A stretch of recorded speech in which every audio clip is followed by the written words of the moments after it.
So Wits University Chancellor Dr. Judy Dlamini is leading from the front in contributing to gender and racial transformation at that institution.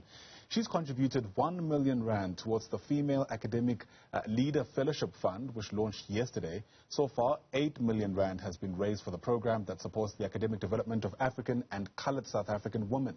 The idea is to empower this particular demographic to qualify for leadership positions at Wits University. For more on this bold initiative, let's bring in Dr. Judy herself, who joins us now via our video link. Doc, great to speak to you. Thanks so much for making time for us here on Newzroom 405. Of course, Wits University, as is the case with many other institutions of higher learning, operate within the socio-political context of South Africa. But let me begin by just gauging your reading of the lay of the land insofar as transformation is concerned at that institution. Good morning, Ayanda, and good morning to the viewers. Thanks very much for having me. It goes way beyond Wits, Ayanda.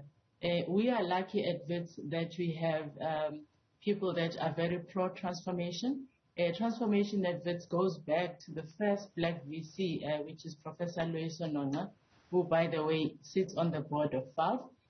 So it's actually a national challenge.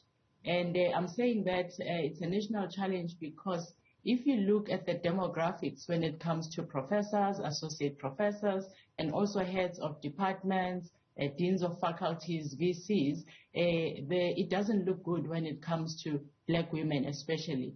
We are not there yet even when it comes to black men, but black women don't feature in positions of leadership and in positions of professor and associate professor. Just to give you a glimpse, it always helps that when you look at the representation at leadership, you go back to the demographics of the country, because until we actually come close to representation that reflects our demographics, then we are nowhere where we should be.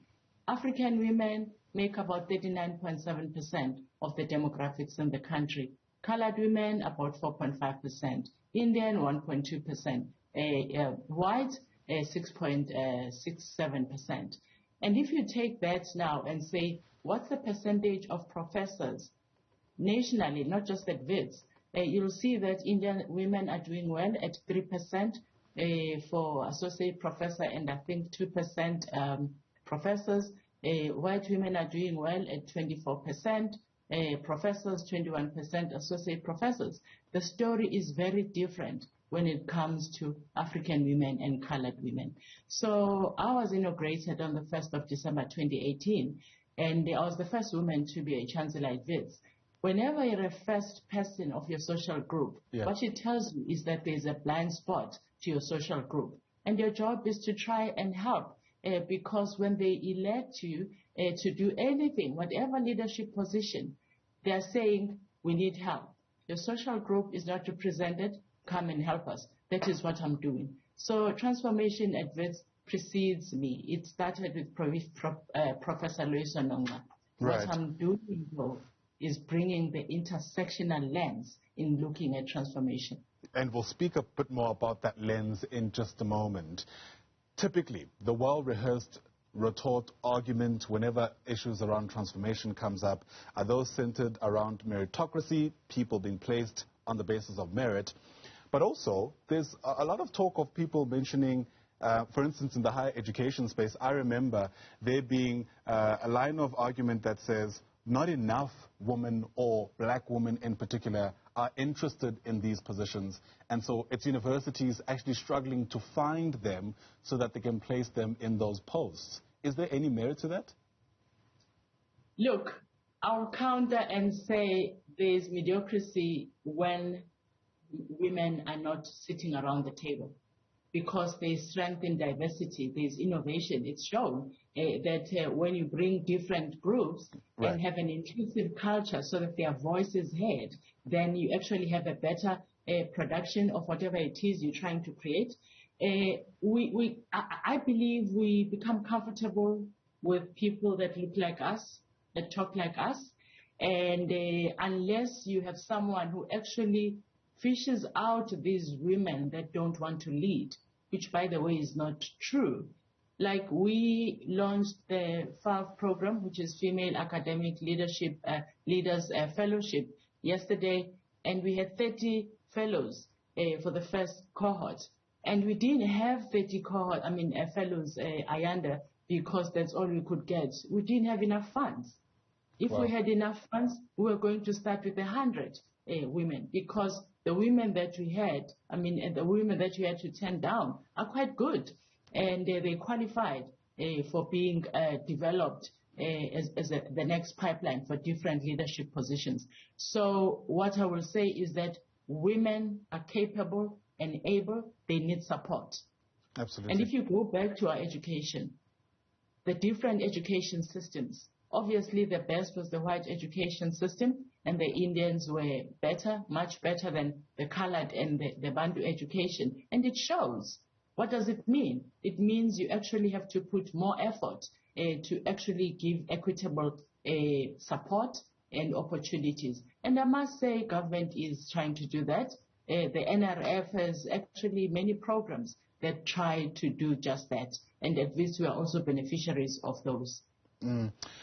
Of course, part of the critique for many academics is that they postulate more than act. You're obviously trying to change that by developing this Female Academic Leader Fellowship Fund. It launched yesterday, but my understanding is that you've already received donations amounting to about 8 million rand or so. There's clearly an appetite for this. Definitely, and I want to correct it very quickly. I was able to launch the fund because of the support I received from its executives. So no one is sitting on his laurels. But as you know, Ayanda, transformation is hard. It requires all hands on deck. So I just brought that angle to Professor Vilakazi, the DVC, Ruxana Osman, who's actually been very helpful, Professor Lynn Morris. So we have a group of people who want the change. All they need is the help. If you include the $1 million that I put in, because it always helps to have skin in the game, and I thank my family for allowing me to do that. Then you get other people. We got money from Rebecca Oppenheimer of Ubomi Trust, through her trust Ubomi, and we got money from Jacob Marie. We got money from Robert Gumede Family Kenny Foundation. We actually will be receiving money from Mesmat, and they will also be receiving money from Ford Foundation. So there is appetite. They just need to believe in your story, and people want transformation. You just need to have those soldiers, foot soldiers, that try and make sure that it happens. But my biggest plea is that, please, let's not leave black women outside the room, especially African and colored women, because when we talk about racial transformation, it's actually black men that gain, though there's still a lot of work to be done even in that space. But when it comes to black women, it's worse. Yeah, absolutely. And that's what makes the intersectional lens that you spoke about a whole lot more relevant, right? The idea that we're not only racialized beings, we're gendered, we come from classed backgrounds, we fit in certain, call it ideological spectrums, etc., etc. Transformation has been criticized in our country for only just putting faces in posts, but not doing enough in changing perceptions, which is really the nub of where the change must begin. That must be an important consideration for you, no doubt, as you embark on this chapter. Definitely, Ayanda. Ticking boxes doesn't help. To bring in people of color and frustrate them and try them, actually force them to assimilate to the culture of the minority that lead, actually defeats the purpose. And we need to make sure that we address a culture that is inclusive.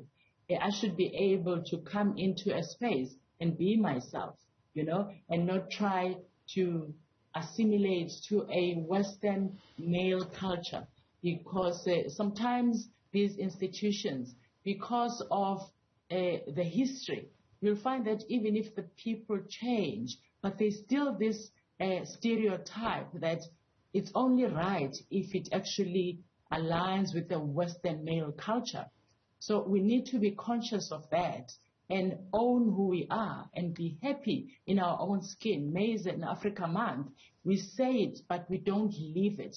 Until we live it, we'll actually bring these women and black people into positions and frustrate them, and they leave and will say no, they leave for more money.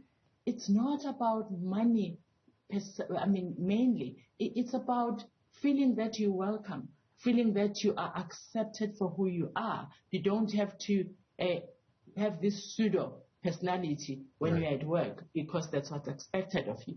Absolutely. Well, outside of shining a spotlight on this, Dr. Dlamini, all that's left for me to say is to wish you well on the noble task ahead. You don't need me to remind you that it's actually a mammoth task, and I guess you're going to need all the support you can get. Thanks very much indeed for chatting to us here on Newsroom 405. Thanks for having me, Ian. It's an absolute pleasure. Dr. Judy Dlamini is the Chancellor at Wits University.